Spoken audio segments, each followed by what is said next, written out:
Bismillahirrahmanirrahim.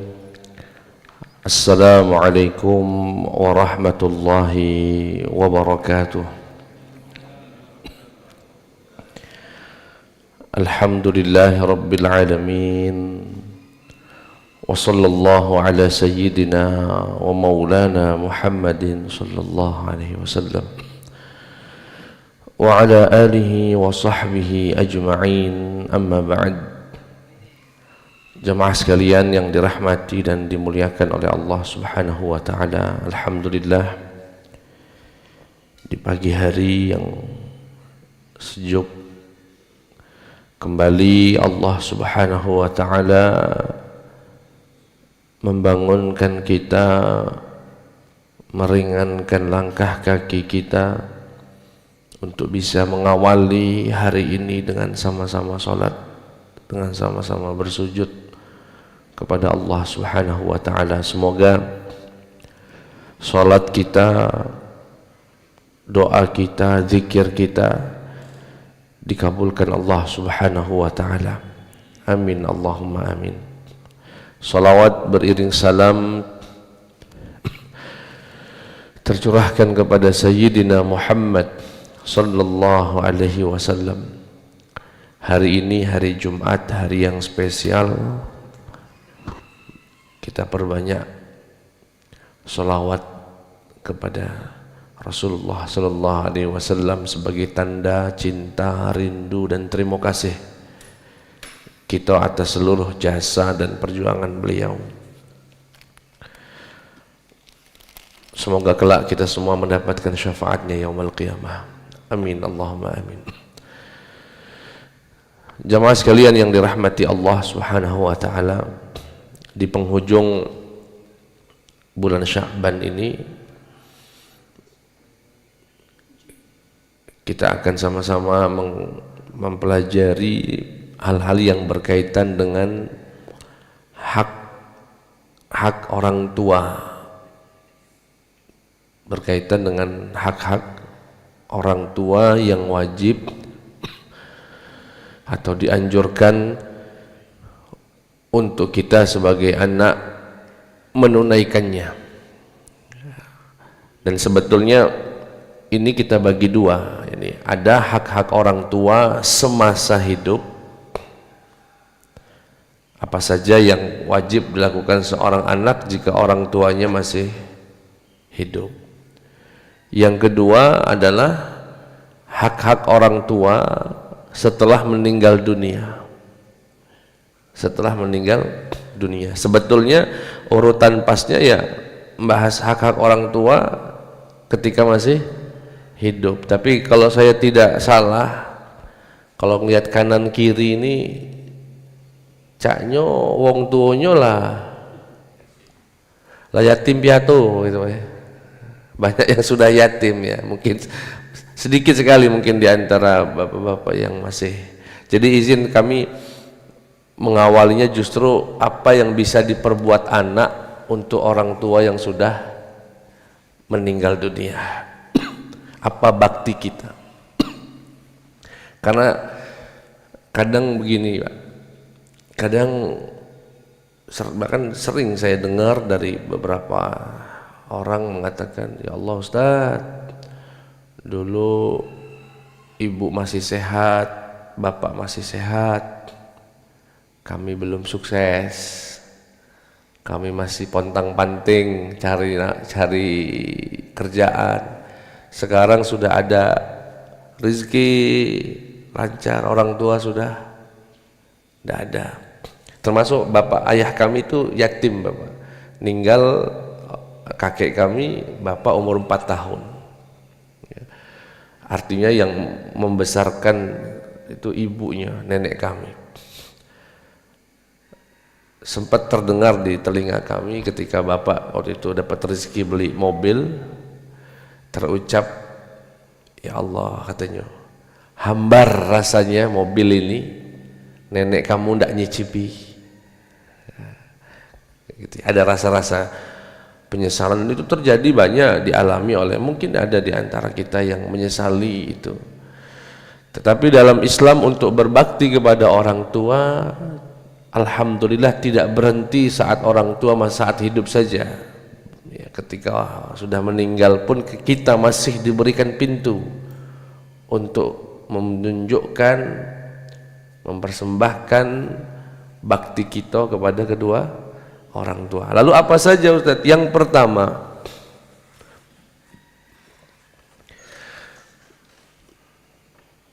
menghadiahkan pahala. Menghadiahkan pahala. Misal dengan sedekah, wakaf sekali-kali, atau mungkin syukur-syukur sering kali. Kalau lagi ada rezeki, masjid lagi dibangun seperti ini, titipkan sebagian harta kita, niatkan dalam hati, ya Allah, jika ada pahalanya mohon kirimkan buat emak aku. Ya Allah, jika ada pahalanya mohon kirimkan buat mbakku. Nah, ini bahagia sekali orang tua di sana, Pak. Bahagia sekali anaknya masih menyisihkan hartanya untuk mengirimkan pahala kepada orang tuanya. Memang ada perbedaan pendapat. Apakah sampai kiriman pahala dari sedekah, dari bacaan Quran gitu ya kepada almarhum dan almarhumah? Ada dua pendapat. Pendapat yang pertama mengatakan tidak sampai, dengan alasan beberapa ayat di dalam Al-Quran, diantaranya dalam surat An-Najm, wa allaysa lil insani illa ma sa'a, tidaklah didapat seseorang di akhirat itu kecuali yang dia perbuat semasa hidupnya. Artinya yang didapat uang ninggal itu ya yang dia perbuat baik. Adapun yang diperbuat anaknya, cucunya, tanggonya untuk dia tidak bisa, tidak sampai. Allah mengatakan yang sampai, yang didapat hanyalah yang dia perbuat. Kemudian hadis yang mungkin Bapak Ibu hafal, idza mata banu Adam, jika meninggal Bani Adam, inqata'a amaluh, terputuslah amalnya kecuali tiga saja: sedekah dia, ilmu dia, sedekah jariah dia, ilmu yang dia ajarkan, anak yang mendoakan, bukan anak yang mengamalkan satu amalan kemudian dihadiahkan. Ini versi yang pertama, Pak. Versi yang kedua, mazhab yang kedua yang mengatakan sampai. Dasarnya apa Ustaz? Banyak. Di antaranya ketika datang seorang laki-laki kepada Rasulullah sallallahu alaihi wasallam berkata, ya Rasulullah, matat ummi wa 'alaihal hajj. Ya Rasulullah, emakku meninggal, dia ini ada kewajiban haji belum ditunaikan. Boleh tidak aku menghajikan atas nama emakku? Kata Rasulullah, kalau kamu punya hutang sama manusia, kamu bayar tidak? Ya bayar. Ya sudah, fadainullahi ahaqqu an yuqda. Kalau begitu hutang Allah lebih berhak untuk ditunaikan. Ini dasar adanya badal haji. Badal haji itu yang haji siapa, Pak?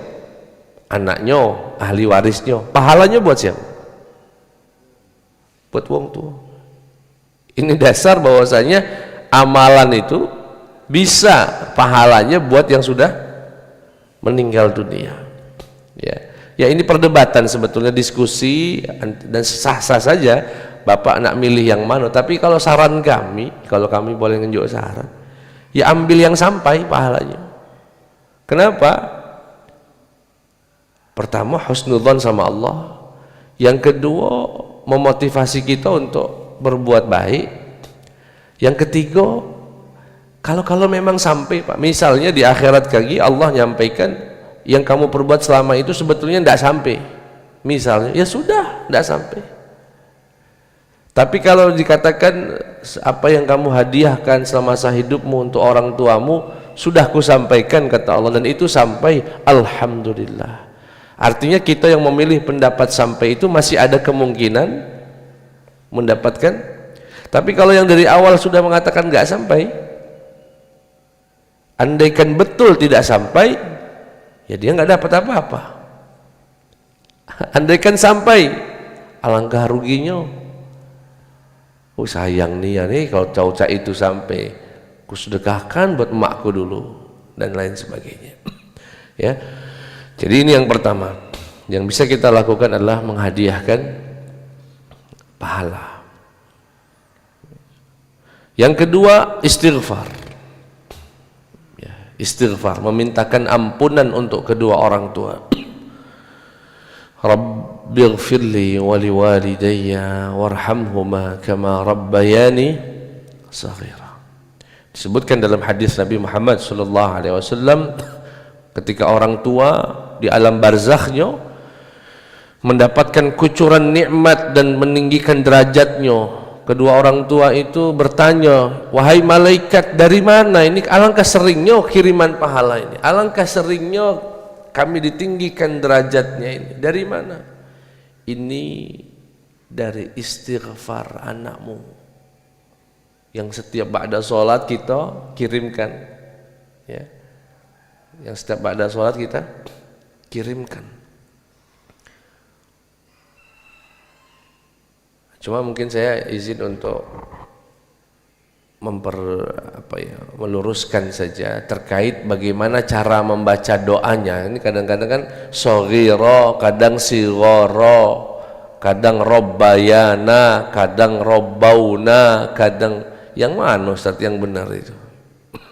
Secara bahasa Arab gampangnya Pak ya, ini karena ini berkaitan dengan ilmu nahwu dan sarfnya.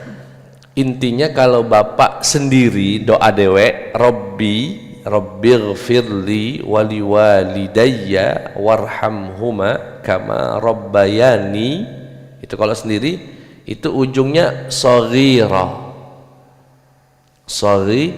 Tapi kalau bapak ngimami wong mimpin doa kan Rabbana bukan Rabbi ya. Rabbana ighfir lana wali walidina boleh, wali walidaina boleh, Rabbauna kama Rabbauna boleh. Nanti di ujungnya yang tepat sighara. Jadi kalau dewean shaghira, kalau jadi imam sighara, ya. Bukan apa-apa, sering juga kita kan Rabbana ighfir lana dzunubana wa liwalidina warhamhum kama rabbayana shaghira. Nah, campur baik. jangan sampai salah. Walaupun insyaallah tetap sampai. Walaupun salah insyaallah sampai. Bahkan dulu ya guru-guru kita, kiai-kiai kita dulu mengajarkan doa orang tua ini kalau bisa di awal sebagai adab kita dalam berdoa. Jadi sebelum minta macam-macam, alhamdulillahi rabbil alamin wassalatu wassalamu ala sayyidina Muhammad wa ala alihi wa sahbihi ajma'in. Mungkin bapak punya hajat macam-macam lah, minta sehat, minta anak macam. Tapi kalau bisa diawali dengan Rabbana ighfir lana wa liwalidina warhamhum kama rabbawna shighara. Kedepankan dulu doa untuk orang tua, ya, sebelum doa-doa yang lain.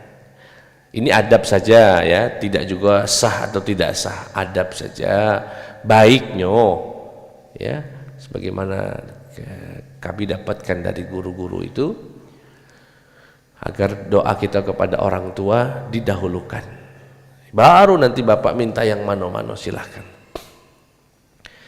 Ini yang kedua. Jadi yang pertama menghadiahkan pahala, yang kedua memintakan istighfar buat kedua orang tua. Yang berikutnya infadhu ahdihima wa dhalika bin tanfidhi wasiyatihima wal istimrar ala syai'i alladhi kana alaihi min a'malil birri wal khair. Yang kedua menunaikan wasiatnya, menunaikan wasiat orang tua. Sebagai bakti kita anak kepada orang tua, mewasiatkan menunaikan wasiat orang tua selama wasiat itu tidak melanggar agama, syariat. Misal Pak, ini saya saksi mata karena konsultasinya ke kami.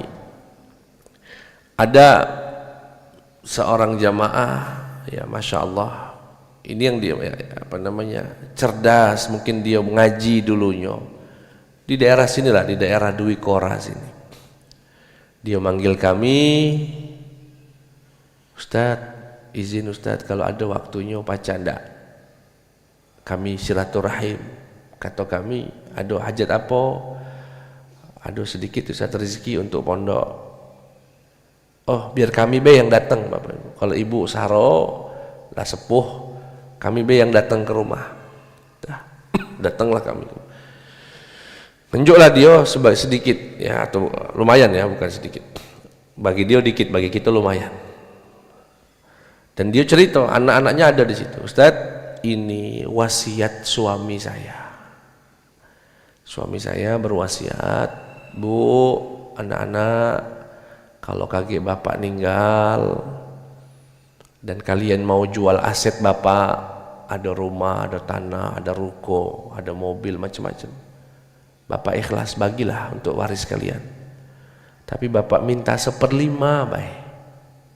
1/5 dari setiap aset yang dijual, tolong wakafkan atas nama bapak. Ini wong pinter ini Pak. Kebetulan punya anak, punya istri yang amanah pula. Hebat, jasadnya sudah dikubur, uangnya sudah meninggal, tapi wasiatnya berjalan dengan membawa kebaikan untuk dia. 1/5, dan itu boleh, karena wasiat harta itu Bapak Ibu memang dianjurkan. Bahkan dalam Islam orang meninggal dunia itu hartanya dibagi 4 dan berurutan, tidak boleh melangkah ke poin yang berikutnya sebelum yang poin sebelumnya ditunaikan. Jadi harta kita ini Pak kalau meninggal, pertama untuk pengurusan jenazah. Kalau dibutuhkan ada pengurusan jenazah, mulai dari pemakaman yang wajib-wajib, kafan dan sebagainya, itu diambil dari harta kita, harta jenazah, ya, harta waris. Yang kedua, hutang. Tunaikan dulu hutangnya, pastikan jangan langsung bagi waris, diberi jeda sekian hari, cari informasi ada ndak tanggungan hutang wong tua. Yang ketiga, wasiat. Kalau ada wasiat dari mbaknya, hartanya, dan ini nggak boleh lebih dari 1/3, nggak boleh lebih dari maksimal 1/3.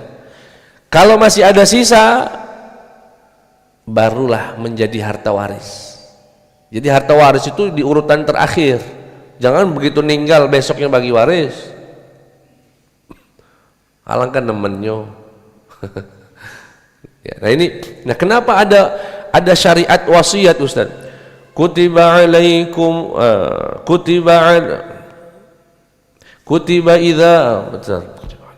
Kutiba alaikum idza hadara ahadakumul maut in taraka khairanil wasiyah. Kata Allah Subhanahu wa taala, diwajibkan atas kalian jika sudah merasakan tanda-tanda kematian untuk mencatatkan wasiat. Makanya salah satu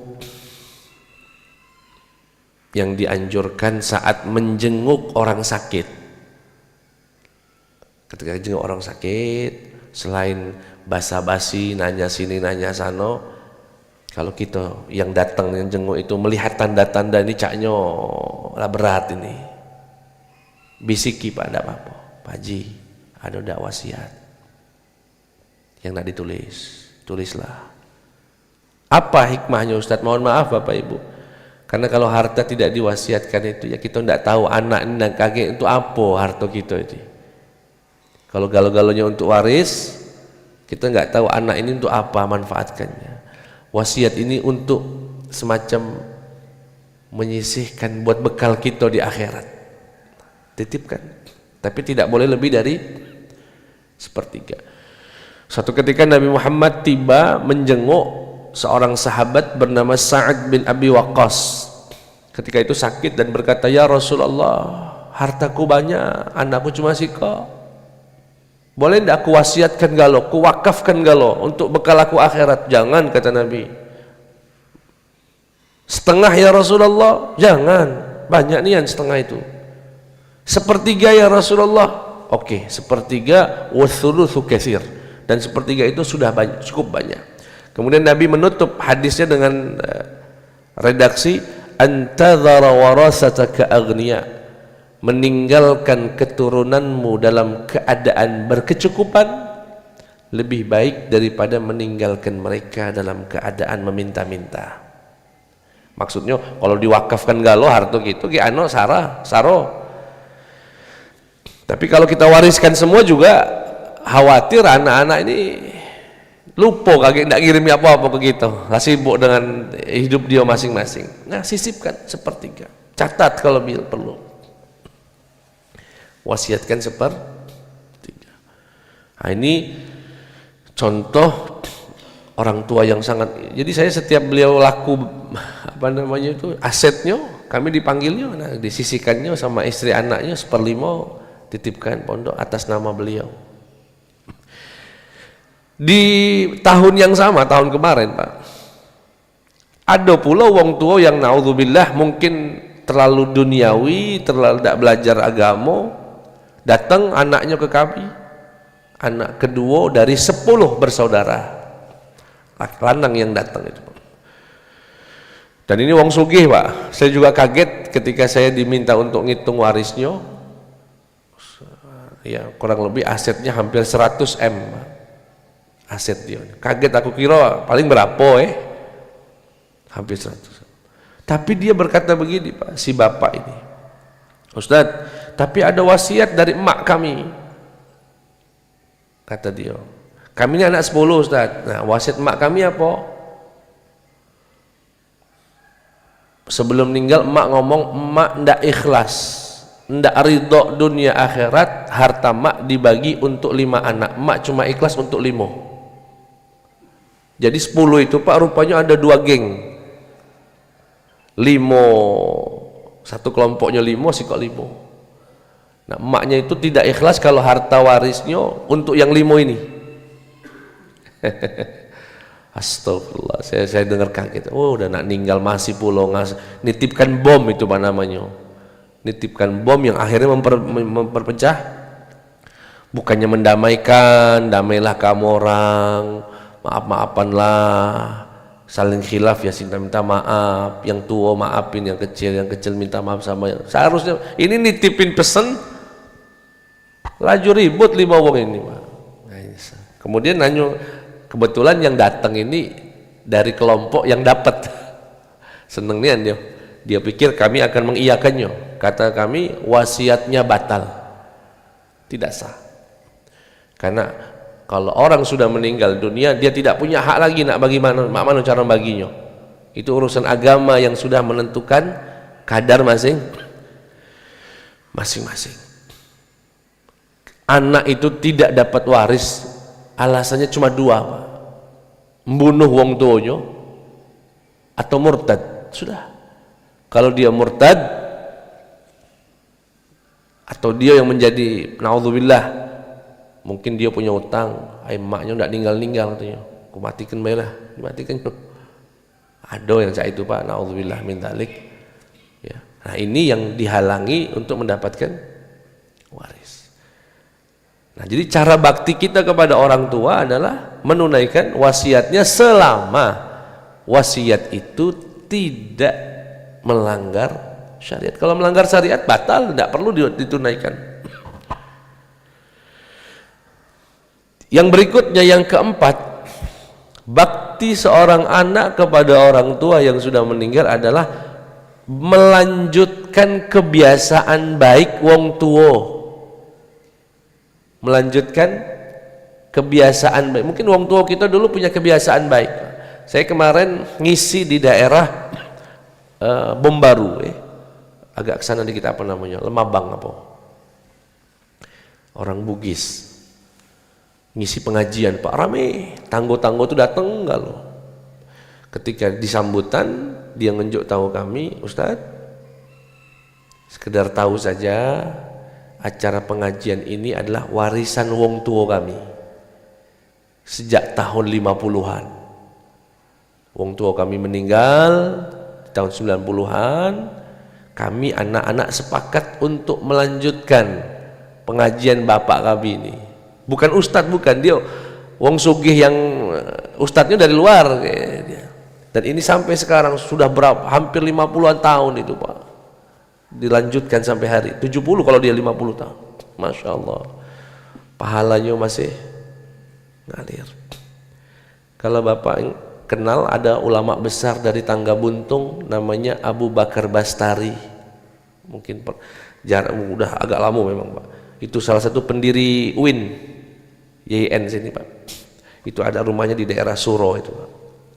Sama kami ngisi di situ, itu majelis sudah sejak wong tuanya dulu dilanjutkan, tapi sempat putus karena anak-anaknya ada yang jadi hakim, jadi dosen di luar kota galau, sekarang sudah mulai pensiun galau, balik lagi ke Palembang.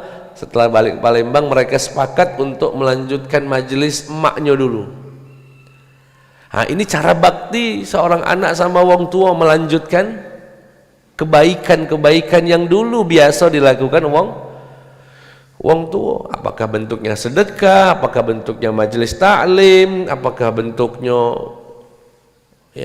silaturahim misalnya, untuk bisa berbakti kepada orang tua, melanjutkan apa yang dulu menjadi kebiasaan baik dari wong tua kita. Yang berikutnya, yang kelima, cara berbakti kepada orang tua adalah memuliakan kawan-kawan wong tua kita. Kalau masih hidup, yang dulu jadi sahabatnya bapak kita, mak kita muliakan. Kalau kita punya hajat, kita undang, kita ada rezeki, kita bagi. Itu seneng Pak, wong tua kita dikubur itu seneng kalau sahabatnya mendapatkan santunan, kemuliaan dan sebagainya. Dan ini dicontohkan langsung oleh Nabi Muhammad SAW. Nabi itu kalau nyembelih kambing di Idul Adha, dan Nabi itu kalau nyembelih kambing tidak sedikit Pak, banyak. Bahkan pernah dalam satu riwayat itu 60 kambing beliau sembelihnya.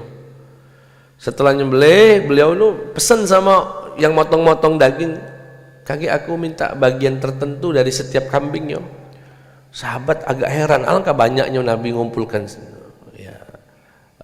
jatah daging tadi.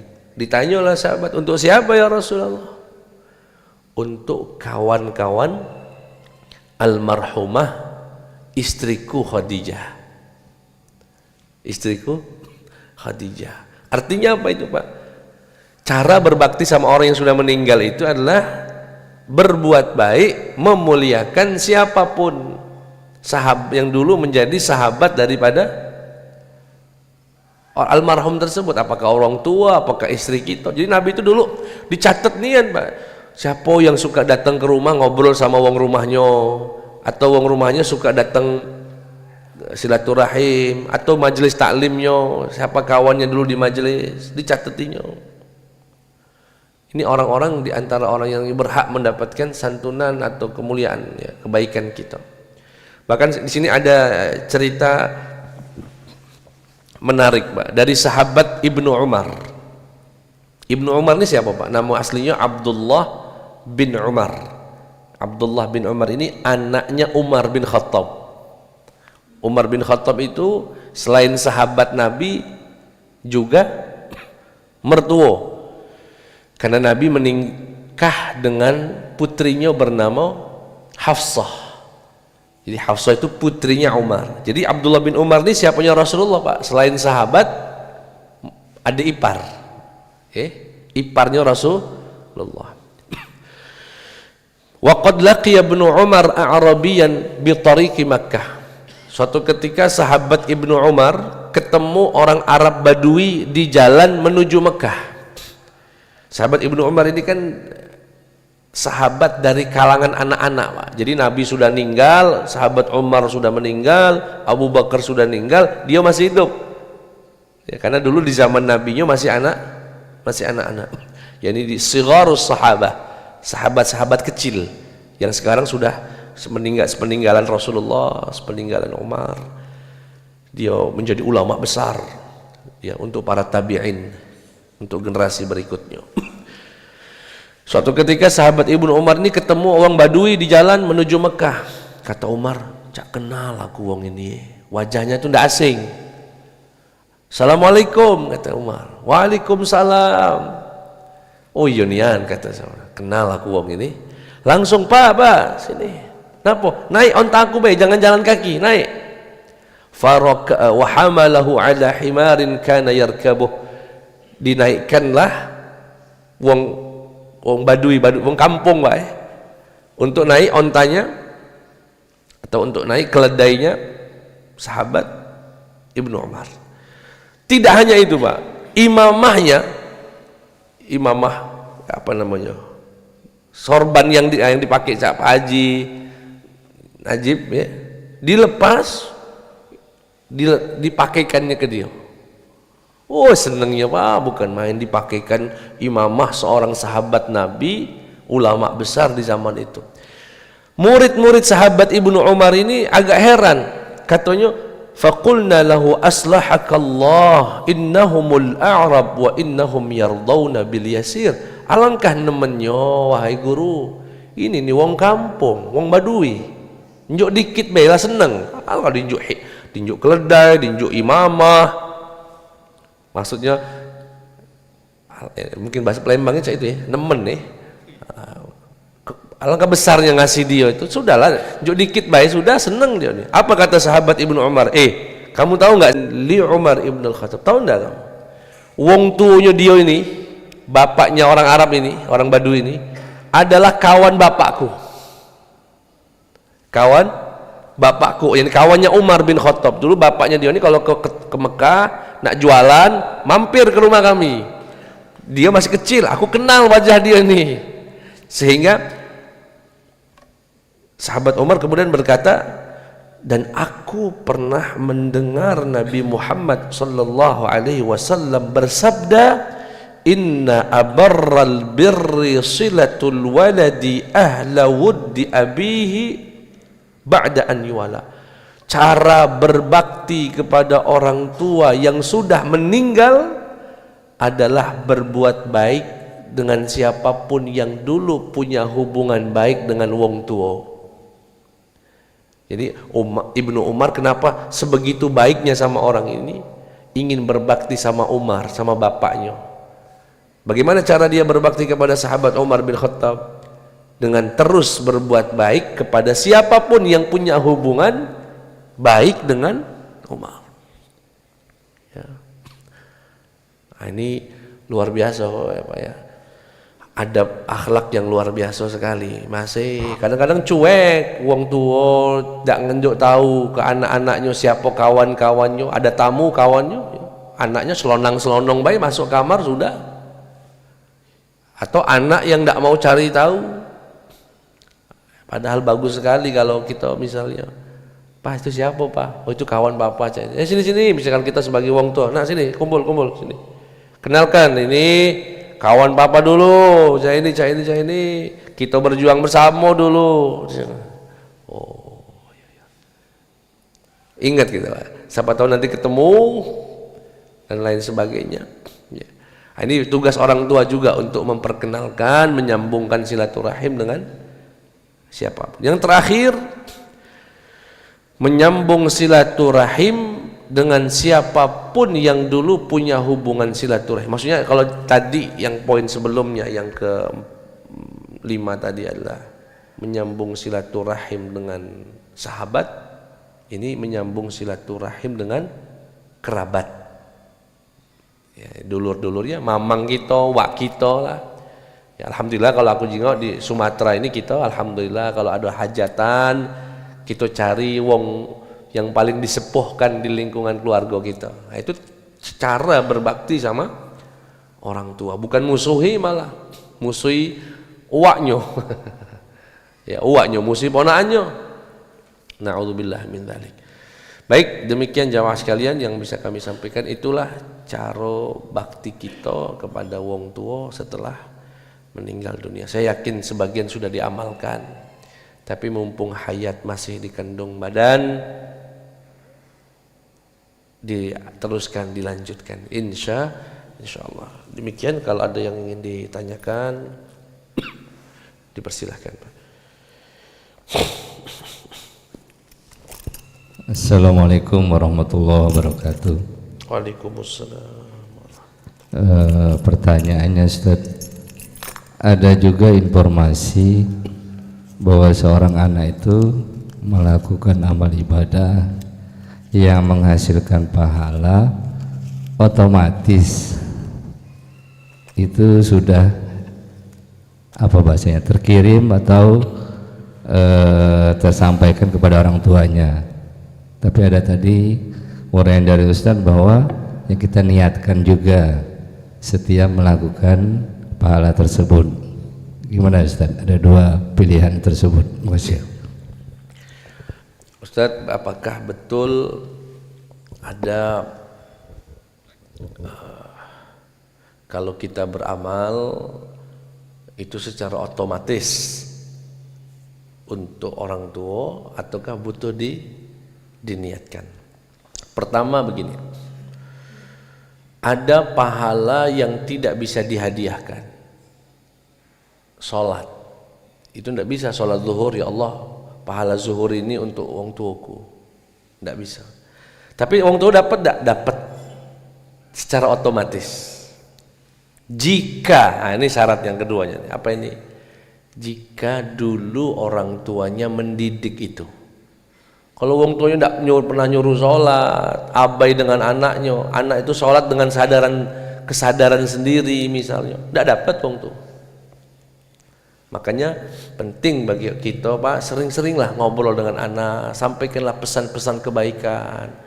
Walaupun sambil nyantai, sambil makan siang, makan sarapan pagi, nyampaikan, nah, Bapak tidak minta apa-apa nak dari kamu, jangan tinggal sholat be. Ada rezeki bagi sama adik-adiknya, kalau ada rezeki jangan. Kalimat-kalimat yang itu, Pak, yang membuat otomatis tadi kebaikan yang dilakukan anak, jika itu berdasarkan titah dan arahan daripada orang tua, otomatis akan menjadi pahala untuk orang tua. Itu kan termasuk juga ilmu yang bermanfaat, ya.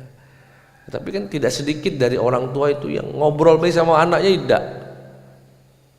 Hidupnya serius nian, pokoknya gawe balik, padahal penting. Jadi memang ada yang otomatis, syaratnya tadi dilakukan, ada perintah, orang tua pernah mendidik, pernah menyampaikan dan sebagainya. Tapi yang tidak butuh diniatkan, ya, butuh diniatkan. Wallahu a'lam. Yang pertama ngomentari doa tadi, Ustaz. Apakah? Saya, Ustaz. Oh ya. Mengomentari doa tadi untuk kedua orang tua. Tadi kan ada dua versi kan. Ada wali walidaina, ada wali walidina. Yang saya pernah dikasih tahu oleh Ustadz itu, kalau wali walidina itu kalau orang tuanya itu sama. Misalnya saya punya 4 beradik, 1, 2, 3, 4 namanya kan. Kan orang tuanya sama kan, bapaknya sama, ibunya sama. Makanya digunakan wali walidaina.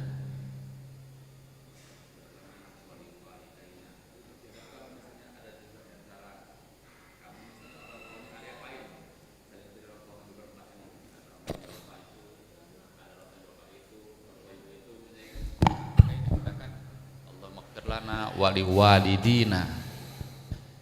Nah, kemudian yang kedua yang saghirah dengan sighara tadi, Ustaz.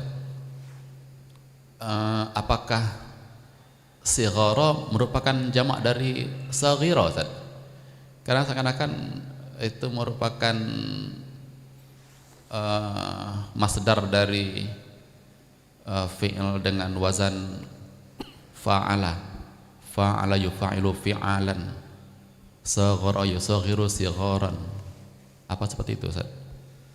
Nah yang ketiganya saya terus terang masih belum menentukan pilihan antara bisa mengirimkan pahala ke orang tua apa enggak itu Ustaz. Sebenarnya dalil-dalilnya kayaknya memang sama-sama kuat. Kalau tadi Ustaz sampaikan di surat An-Najm kan, kemudian juga di surat Yasin, wala tujzauna illa ma kuntum ta'malun, kamu tidak dibalasi kecuali apa yang kamu perbuat gitu. Kemudian yang mengatakan sampai tadi ada hadis Ustaz. Nah cuman dalil Qur'annya belum ketemu Ustaz, tentang ngirim pahala ke orang tua tadi. Ayat Qur'annya ada, kemudian dalil dari hadisnya belum gitu, yang mengatakan sampainya itu. Mohon penjelasan lebih lanjut Ustaz. Syukran katsiran, jazakallah. Baik, yang pertama aku agak lupa tadi. Yang wali-walidina dan wali-walidaina ya. Kalau bagus juga yang saran Ustadz yang disebutkan tadi, kalau kedua orang tuanya samo maka walidaina. Lidaina itu kan artinya kedua orang tua kami. Nah, berarti kan samo kedua orang tuanya. Kalau wali-walidina itu artinya para orang tua. Nah, kalau para orang tua, tapi secara bahasa pun tidak masalah. Kalaupun berjamaah banyak begini, bapak bacanya walidaina, ini kedua orang tua kami masing-masing, gitu ya, kedua orang tua kami masing-masing. Itu dibenarkan secara ilmu nahunya nanti ya, bi'tibaril maknanya dua orang dari kami masing-masing, nggak ada masalah. Yang kedua, sighara. Apakah sighara itu jamak daripada, betul dia salah satu bentuk dari masdar juga, tapi dia jamak juga ya, jamak dari saghir, sighar, dan masdar juga dari saghara yusaghiru wasighar ya, musagharatan wasigharan ya. Dari sisi itu. Yang kedua, sighar andai pun disebut masdar, nah ini masdar ini bisa digunakan untuk makna jamak. Jadi boleh sighar. Tapi kalau saghiran jelas untuk satu orang, gitu ya. Jelas untuk satu orang. Yang ketiga, soal sampai atau tidak sampainya. Justru ayat-ayat yang dipakai untuk mengatakan tidak sampai itu beda tafsir saja, bukan itu bukan milik kelompok yang mengatakan tidak sampai. Maksudnya gimana Ustaz? Begini, surah An-Najm tadi, wa alaysa lil insani illa ma sa'a, tidaklah didapat atau tidaklah berhak seorang manusia mendapatkan kecuali dari apa yang dia lakukan. Perbedaannya di sini Pak, mungkin Pak sedikit atau pernah ya mengetahui belajar bahasa Arab. Wa alaysa li, ada kalimat li di sini nih, titik perbedaannya Pak. Kata li ini mau diterjemahkan apa, mau ditafsirkan apa?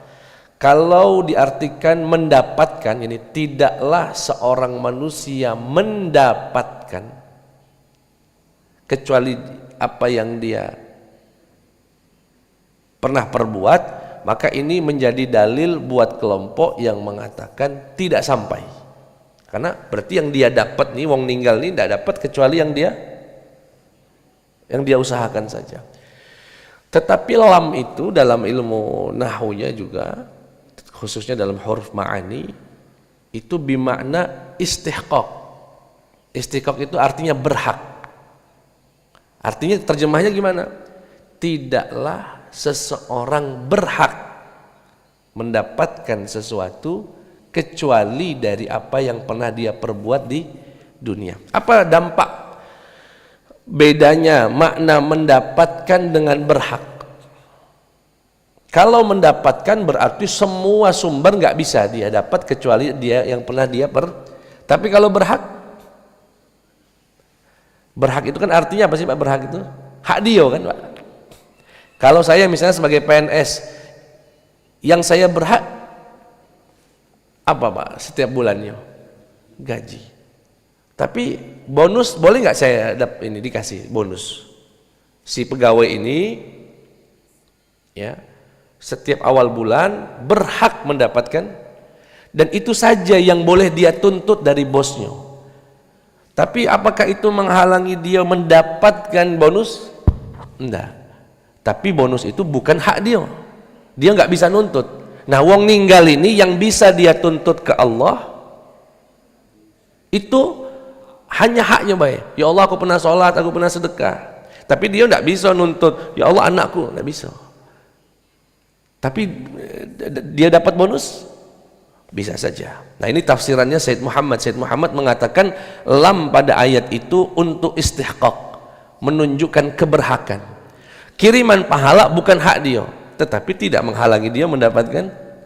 Nah, tapi kalau bunyinya tidaklah mendapatkan, berarti segala sumber hak, sumber bonus, sumber mano nggak dapat galau dia. Itu satu. Ya, jadi justru ayat itu menunjukkan bisanya orang mendapatkan pahala selain jalur hak, gitu ya. Jika memaknai lam, ya ini debatable pastinya, tidak satu pendapat ya. Sejak dahulu kala memang sudah pendapat. Masalah hadis tadi sudah kami bacakan tentang syariat badal umrah, badal haji itu ya, badal umrah, badal haji itu menunjukkan ada amal yang diperbuat dan pahalanya sampai kepada orang tua, dan itu bukan dilakukan oleh orang tua. Bahkan orang tua pun nggak berwasiat.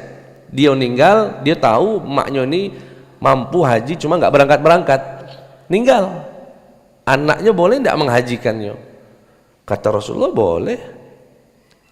Menunjukkan sampainya pahala tersebut kepada orang ya. Dan dalil kiasnya misalnya lagi ketika Nabi Muhammad SAW melalui dua makam ya, marra biqabraini wa sami'a annahuma mu'adzabani wa ma yu'adzabani fi kabirin, melewati dua makam dan keduanya sedang disiksa, mendengar padahal dosanya bukan dosa besar.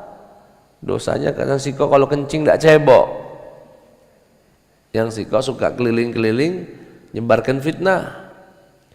Kemudian Nabi membelah pelepah kurma, menancapkan kepada keduanya. Kemudian ditanya, untuk apa ya Rasulullah? Kata Nabi, la'allallaha yukhaffifu anhuma ma lam yaibasa. Semoga Allah meringankan dosa kedua orangnya atau meringankan azab keduanya selama pelepah ini belum kering. Kelompok yang mengatakan tidak sampai, hal ini khusus untuk Nabi. Itu hanya boleh dilakukan untuk Nabi, kita tidak bisa. Kelompok yang mengatakan sampai, kalau memang itu khusus untuk Nabi, kenapa Nabi ngajarkan depan sahabat itu? Dengan standar kaidah juga, semua yang dilakukan Nabi prinsipnya untuk ditiru. Sampai ada dalil yang mengkhususkan ini cuma punya aku. Ada itu. Jadi yang mau menyatakan hadis ini khusus untuk dia, sebutkan mana keterangan ini hanya untuk Nabi Muhammad SAW.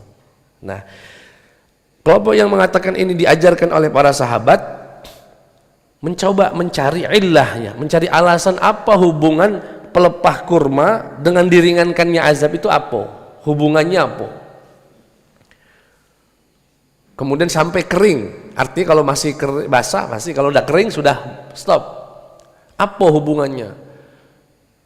Al-Imam Ibnu Daqiq Al-Aid menyebutkan illahnya adalah tasbih. Tasbih daripada pelepah kurma. Wa im min syai'in illa yusabbihu bihamdih walakin la tastafqahuna tasbihahum. Tidaklah sesuatu ini kecuali dia bertasbih kepada Allah. Nah, kemudian jika tasbih dari pelepah kurma saja bisa meringankan azab, apalagi Quran? Itu kias namanya. Ya, kias aulawi. Yani, jika mengatakan saja sama orang tua nggak boleh, apalagi mengatakan goblok misalnya, itu namanya kias aulawi. Teksnya nggak ada kalimat jangan kau katakan goblok pada orang tua, nggak ada memang. Yang dikatakan fala taqul lahuma uff, tapi dikiaskan. Sama jika tasbih dari pelepah itu bisa meringankan azab, apalagi zikir yang lain, bacaan. Ini dalil ya, dan ini debatable dan nggak akan selesai sebetulnya. Makanya pilihannya di ujung tadi dijalankan masing-masing. Kalau kami boleh ngasih saran, mbak yang nyampe. Sayang nggak disampai kesempatan ini. Dan dalam ijtihad, dalam dunia ijtihad pun salah pun dapat satu. Andaikan nanti di akhirat dikatakan salah itu pendapat yang mengatakan sampai, sebetulnya nggak sampai, ya sudah. Idza ijtahadal hakim fa asaba falahu ajran. Kalau orang berijtihad, ulama berijtihad, betul dapat 2. Salah falahu ajrun. Jadi lingkupnya adalah lingkup sebetulnya ringan sekali kalau kita tidak sampai uang. Kalau di masyarakat kan, kalau sudah ke masyarakat sudah sampai ahli bid'ah, ahli neraka. Ya, sudah itu urus ya. Insyaallah ada dasar. Ini ya sebagian ya, kalau saya tidak hadir juga apa baik yang bisa dipakai, tapi itu yang dipakai oleh mereka. Kalau pendapat secara madhab yang paling kuat mengatakan sampai itu madhab Ahmad bin Hambali. Itu bahkan seluruh amal soleh bisa dihadiahkan. Ya baca Quran, ya sedekah, ya haji, ya puasa, ya anak ya boleh semua. Bahkan kalau dalam madhab Syafi'i boleh pak puasa. Dan ini pendapat yang kuat, man mata wa alaihi siyam sama anhu waliyuh. Barang siapa yang meninggal dunia dan dia punya kewajiban puasa, boleh ahli warisnya berpuasa. Di keterangannya murid-muridnya boleh. Misalkan saya meninggal dan saya punya utang 3 hari puasa, anak kami ini kata yang galak misalnya, naudzubillah, nak bayari utang puasa kami, tahu-tahu muridnya biar aku bayar. Itu yang enggak, bukan anak soleh, artinya bukan hubungan nasab dan sebagainya. Itu boleh ya, berpuasa untuk gurunya biizni ahli ya, tapi dengan izin daripada ahli waris. Wallahu a'lam ya. Itu yang bisa kami sampaikan. Mungkin cukup aja ya. Cukup. Semoga Allah Subhanahu wa taala bagi kita yang orang tuanya sudah meninggal dunia, semoga beliau-beliau diangkat derajatnya di alam kubur, dibahagiakan Allah di alam barzakh. Dan bagi kita yang orang tuanya masih hidup, masih sehat, Allah panjangkan umurnya, Allah sehatkan, berkahi hidupnya, amin ya rabbal alamin. Dan ini juga kami ingin ucapkan mohon maaf lahir batin, karena ini pertemuan terakhir kita sebelum bulan Ramadan. Caknya di Ramadan kami ada sekali baik, karena nak umrah di Ramadan. Sekali lagi minta maaf lahir batin kalau ada yang salah, ada khilaf, ada ketidakpasan. Semoga Allah Subhanahu wa taala terima segala ibadah kita dan disehatkan kita di bulan Ramadan ini, bisa ibadah maksimal. Amin ya rabbal alamin. Subhanakallahumma wa bihamdika asyhadu an la ilaha illa anta astaghfiruka wa atubu ilaik. Wassalamualaikum warahmatullahi wabarakatuh.